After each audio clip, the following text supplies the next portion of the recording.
Thomas Hopkins Gallaudet's story begins with a little girl. In the early 1800s, Gallaudet arrived back home in Hartford, Connecticut, to visit his family after completing his education in two seeming disparate fields, law and divinity.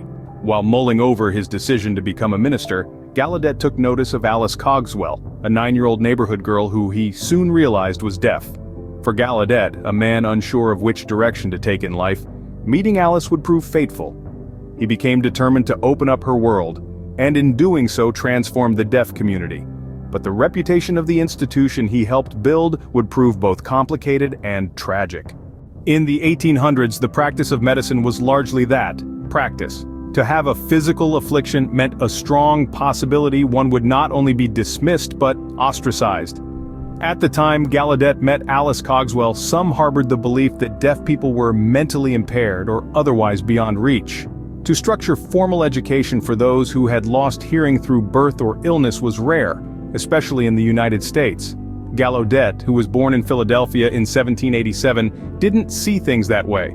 The Yale graduate had considered law before realizing his Protestant roots were calling him to the ministry. He became a traveling minister and taught children history in areas lacking in schools or curriculums, making him uniquely positioned to understand that educators needed a way to reach all students, not just ones who could listen.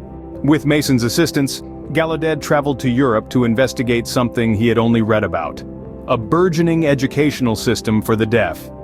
Gallaudet's journey took him to England and Scotland, where the lauded Braidwood schools were located. Under the direction of the Braidwoods, the deaf and dumb were taught a mixture of oral communication and hand gestures. But all students were expected to learn lip reading as part of the lesson plan, a one-size-fits-all approach that Gallaudet found frustrating.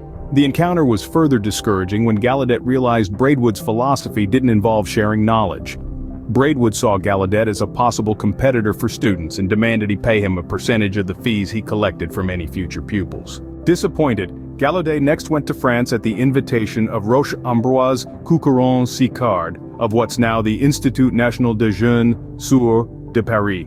Sicard had been lecturing in England and told Gallaudet about the school, which taught a form of sign language. Here, Gallaudet found a more receptive welcome.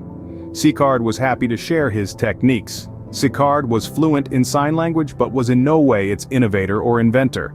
Pocket communities that had adopted hand signs to communicate had existed for hundreds of years, including the Benedictine monks, who needed to communicate even during periods of voluntary silence, and most notably Martha's Vineyard in Massachusetts.